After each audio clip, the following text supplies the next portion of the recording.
Have you ever walked into a room and felt invisible while someone else commanded attention without uttering a single word? You know the type. They don't need to boast, don't need to perform, yet everyone gravitates toward them like moths to flame. What if I told you that a mustached German philosopher who went insane in 1889 cracked the code to this mysterious power? And what if I told you that you're probably doing everything wrong?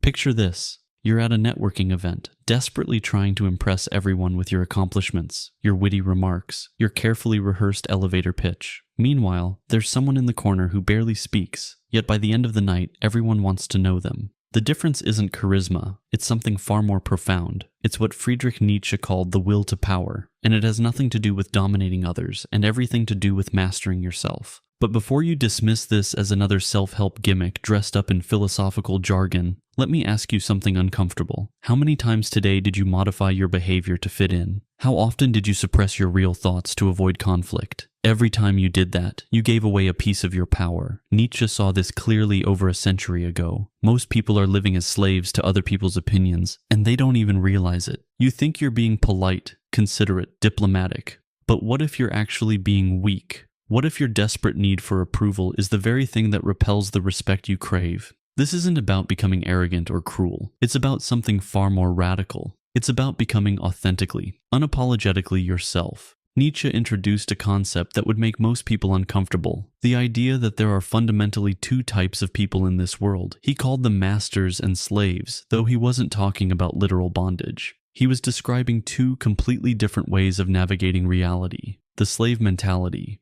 and this might sting, is probably the one you recognize in yourself. It's reactive, approval-seeking, constantly measuring itself against others. The slave says, "I am good because I am not like those bad people." Sound familiar?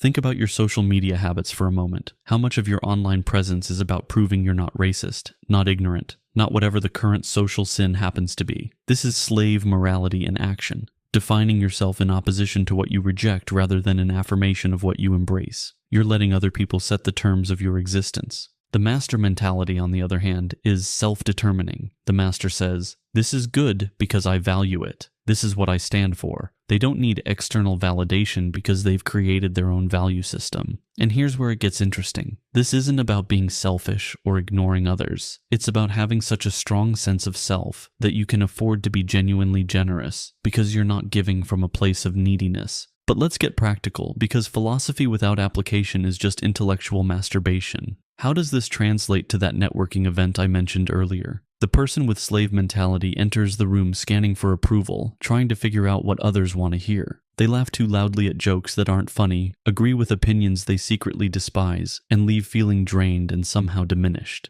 They've spent the entire evening performing a version of themselves designed to be liked by strangers. The person with master mentality enters the same room with a completely different energy. They're not performing, they're simply being. They listen genuinely because they're actually curious about others, not because they're calculating how to respond. They speak their truth calmly, without defensiveness or aggression. When someone disagrees with them, they don't crumble or attack. They remain centered in their own reality, while respecting the other person's right to theirs. This brings us to one of Nietzsche's most powerful concepts, the Übermensch, often mistranslated as Superman. This isn't about being superior to others. It's about being superior to your former self. It's about continuous self-overcoming, constantly evolving beyond the limitations you've accepted as permanent. Most people hit a certain age and decide they know who they are, then spend the rest of their lives defending that static identity. The Übermensch never stops becoming. Consider how this shows up in conversations. The average person enters every interaction with a fixed script based on their identity. I'm the funny one, I'm the smart one, I'm the helpful one.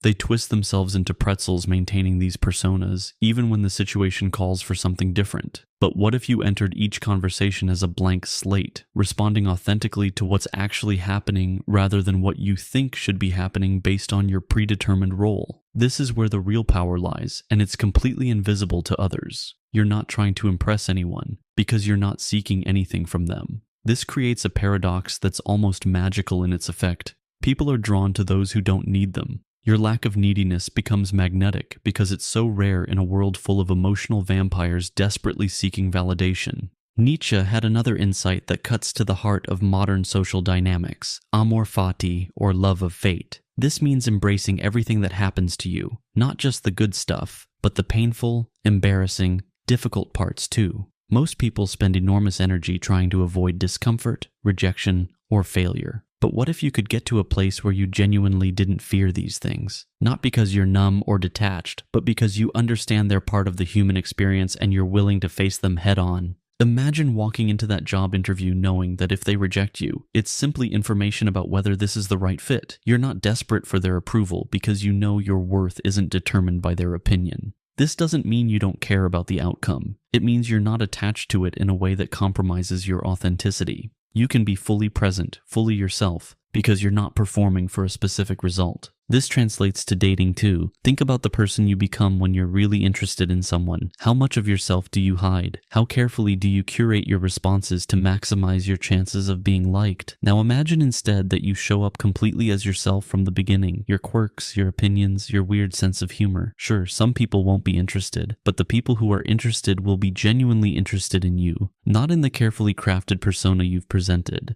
But here's where Nietzsche gets really uncomfortable for most people. He believed that the majority of what passes for morality is actually cowardice disguised as virtue. Those people-pleasing behaviors you think make you a good person. Often they're just conflict avoidance. That tendency to go along with the group consensus, sometimes it's moral laziness masquerading as agreeableness. This doesn't mean becoming an asshole. It means having the courage to disagree when you actually disagree, to set boundaries when they need to be set, to say no when you mean no. The psychological distance this creates is incredibly powerful. When people realize they can't manipulate you through guilt, shame, or social pressure, they start taking you seriously in a way they never did before. You become someone whose opinion actually matters because it's not for sale. Your yes means something because you're equally willing to say no. This connects to another Nietzschean insight about the herd mentality. Most people are terrified of standing alone, so they adopt whatever beliefs and behaviors will keep them safely in the middle of the group. They'd rather be wrong with everyone than right by themselves. But exceptional people, the ones who actually shape culture rather than just following it, are comfortable with solitude. They don't need consensus to know what they think. This comfort with aloneness translates into a kind of psychological freedom that others find mesmerizing. You're not frantically trying to fill every silence or prove your worth through constant chatter. You can sit quietly and be genuinely present because you're not afraid of what others might think about your quietness. This creates space for real connection rather than just social noise. But let's be crystal clear about something. This isn't a manipulation technique. If you're using these concepts to get something from people, you've missed the point entirely. The power comes from genuinely not needing anything from them, which means you're free to offer something real instead of just performing neediness.